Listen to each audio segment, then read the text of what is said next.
Bismillahirrahmanirrahim. Assalamualaikum warahmatullahi wabarakatuh. Jumpa lagi di channelnya Cak Andi ya, channel kecil yang membahas tentang pelestarian kesenian Madura, yaitu putaran celurit ya. Di kesempatan kali ini pertemuan yang ke-11 ya, atau part ke-11.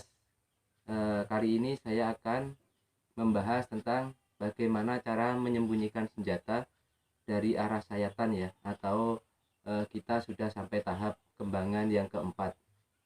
Untuk kembangan keempat ini ada juga terpisah menjadi dua ya, yaitu kembangan 4A dan juga 4B, atau cara sembunyi di samping dan cara sembunyi di depan ya, seperti itu. Sebelum ke pembahasannya, kemarin ada yang bertanya ya di komentar itu, Mas, gimana cara solusinya kalau serangan kita misalnya kena tangkis seperti itu ya. Pertanyaannya ini sebenarnya sangat luas ya, karena kena tangkisnya itu dari arah mana seperti itu, atau dari bacokan, atau dari arah sayatan, atau ya dari yang bagaimana seperti itu, karena saya rasa itu pun mempunyai solusi yang berbeda ya. Kalau misalnya kita seperti ini ya, terus kena tangkis, kita langsung balik seperti ini bisa ya. Ini misalnya seperti ini ya, ini misal saja ya, ketak, ini kan kena tangkis ya, tak, langsung kita seperti ini lagi baliknya. Nah seperti ini, tapi harus cepat, tak, seperti ini. Itu kalau jenis tangkisannya misalnya sama-sama celurit ya. Kalau sama-sama celurit kena tangkis, kita harus tarik ke belakang. Karena kenapa? Kalau celurit sama celurit itu kalau sudah kena tangkis seperti ini ya, ini akan terkait seperti ini. Jadi kalau kita maksa, kita tak kena tangkis, kita maksa, mungkin salah satu akan terlepas ya, entah punya kita atau punya lawan kita akan terlepas, karena dia sebenarnya akan saling mengait seperti ini posisinya. Kalau celurit beda, kalau ditangkisnya sama tongkat atau sama pedang ya. Kalau pedang itu kan lurus sama lurus, mungkin kalau kita arah bacok sama arah bacok kena tangkis, mungkin dia bisa meleset ya, bisa meleset. Tapi kalau celurit ini jarang yang meleset seperti itu. Sebenarnya jarang pula ya kalau celurit ini misalnya ditangkis, itu jarang. Paling orang itu keseringan dia mengelak. Kalau nggak mengelak, dia merebut senjata ya, dia mengelak dulu baru masuk mendekat sama kita, baru dia biasanya merebut. Kalau untuk ditangkis biasanya jarang ya, ada tapi jarang. Seperti itu ya. Itu pun nanti kalau misalnya ditangkisnya sama misalnya tongkat ya atau besi, kita kena tangkis kayak gini, kita bisa langsung arah tarik ya, arah tarik kemana misalnya kita plesetkan, biar tangan yang megang itu mengenai, boleh juga. Tapi kalau celurit sama celurit, solusinya cuman kita pantul seperti itu. Misalnya kena, kita pantul seperti ini. Nah kita harus belajar seperti ini ya. Nah seperti ini, misalnya kita serang dari arah bacokan sini ya, seperti ini, kena tangkis, balik lagi, kena tangkis, balik lagi, seperti itu ya. Itu mungkin salah satu jawaban ya yang saya bisa berikan untuk teman yang bertanya di komentar ya.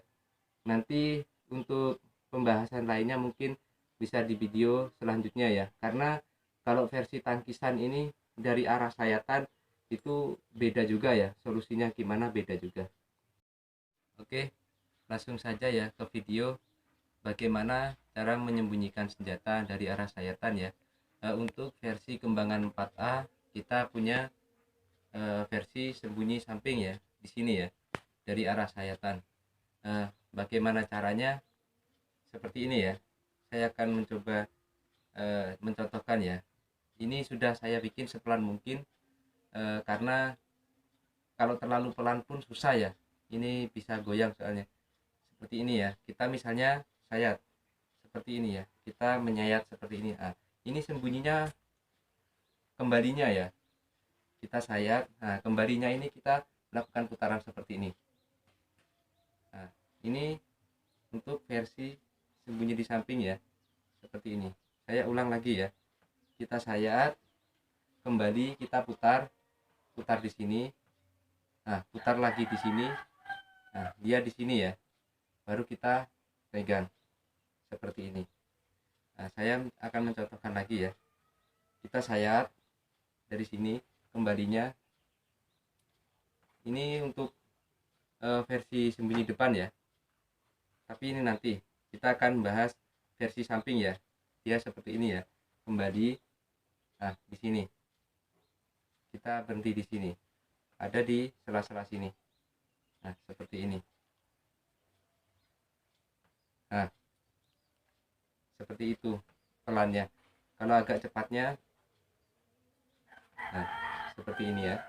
Ini cara sembunyi cara samping ya.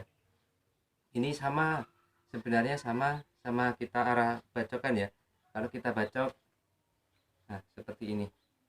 Dia kalau yang arah bacokan ini agak simpel ya sebenarnya ya. Tuh, cuman seperti ini saja, simpel. Tapi kalau untuk arah sayatan ini dia agak rumit karena dia berjalan di beberapa sela-sela jari ya, seperti ini. Di sini baru kita pegang seperti ini, baru sembunyi di samping ya, seperti ini. Itu untuk kembangan versi 4A ya, atau sayatan sembunyi samping, seperti itu. Untuk yang kedua yaitu bagaimana cara sembunyi senjata untuk sembunyi depan ya, atau versi kembangan 4B. Ini kita kemarin sudah belajar sembunyi depan dari arah bacokan ya, seperti ini. Seperti ini.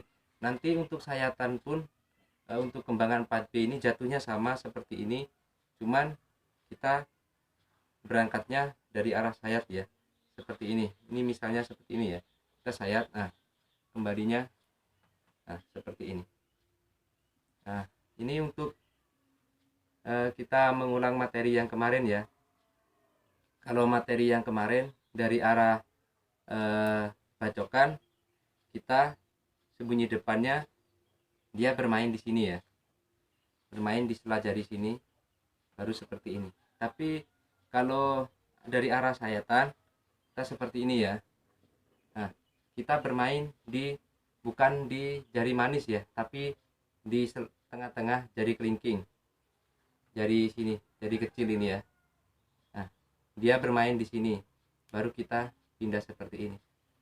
Kalau sembunyi depan dari arah bacokan, kita bermain di sini ya. Tapi kalau untuk arah sayatan kita seperti ini, kita bermain di sini,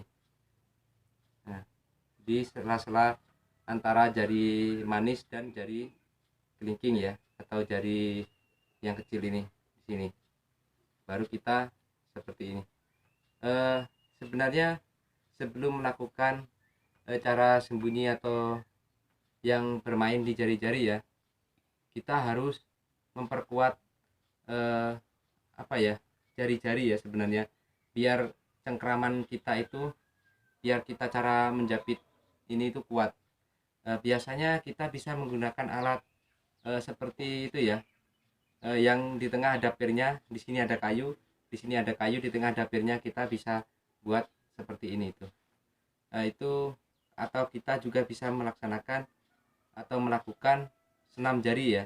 Kita senam jari seperti ini. Ini fungsinya untuk menguatkan jari-jari ya.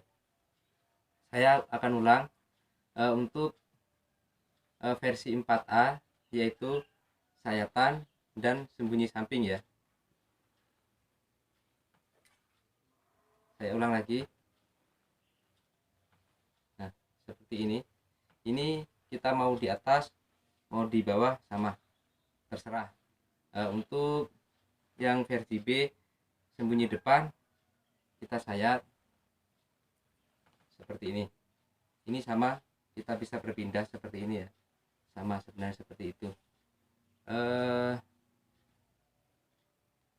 Untuk biar kita cepat bisa ya, sebenarnya kuncinya itu harus sering mencoba ya, karena kita kalau nggak terbiasa atau nggak membiasakan untuk berlatih ini cukup sulit ya sebenarnya.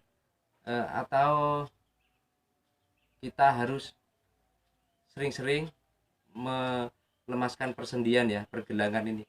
Kita lakukan yang seperti ini harus sering-sering seperti ini, juga balik seperti ini lagi, sering-sering ya, seperti ini. Atau luar dalam seperti ini, sering seperti itu ya. Itu saja mungkin ya pertemuan kali ini.